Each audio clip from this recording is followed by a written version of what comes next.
and I've got Brandon Dase with me.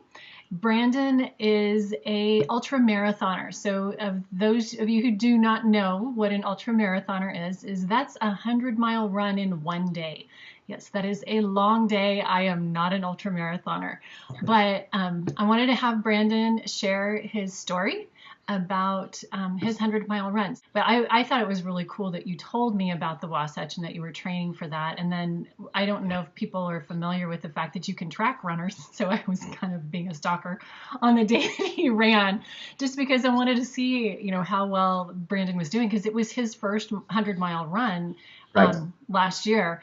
And you finished almost 27 hours and Yep. you got 24th. But you being the brave soul that you were and wanted to prove something. The second one that you did, the second Wasatch 100, and just to give you guys a picture of the Wasatch 100, it is 24,000 feet of climb and 23,000 feet of descent.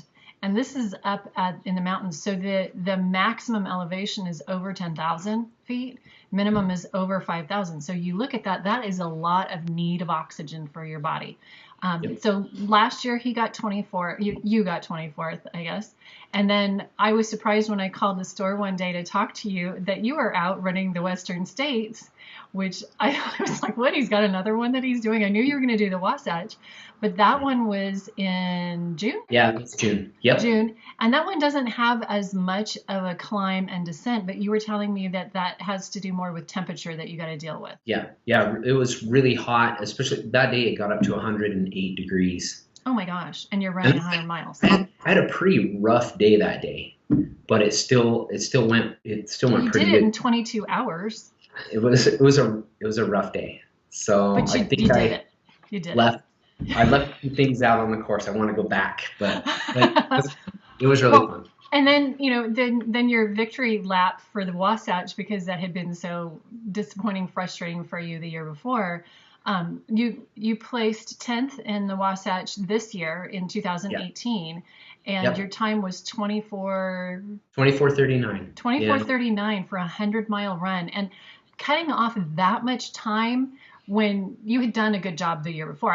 To me, it's going to take me a couple of days to run 100 miles if I can do that. But the fact that you could do that, and then you didn't stop there, did you?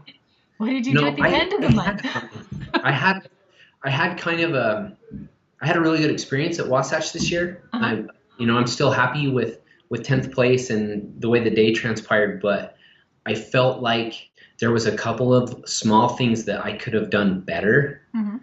And I had an opportunity with the Bear 100 3 weeks later to go and put some of those small things into practice. And so it was a short turnaround. It was only 3 weeks later, and I ran the Bear. And how did you do in the Bear? So at the Bear, all those little things that I thought would make a difference made a huge difference.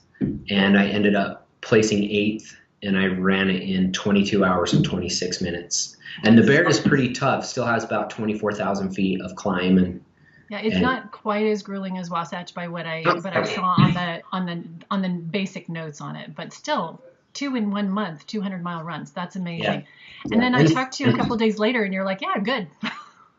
Yeah. Yeah, I still feel pretty good, and I took a few weeks really low mileage and kind of rested, but I'm back to. I'm trying to soak up as much mountain time as I can before the snow comes in and shuts it down for the winter. So yeah, and you guys being in Utah, you're getting snow already in some areas probably. Yep. That's awesome. Up above 10,000, there's some snow, so we're trying to get as much as we can in. Cool. Well, we're going to stop it here just to make it short so everyone can grab on to some of the basic information.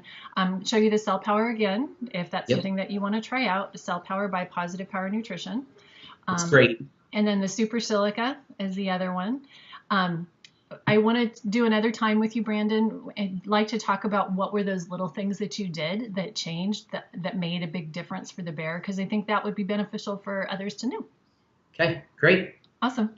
Thank you so much for your time today. I appreciate it. And thank you for watching our video.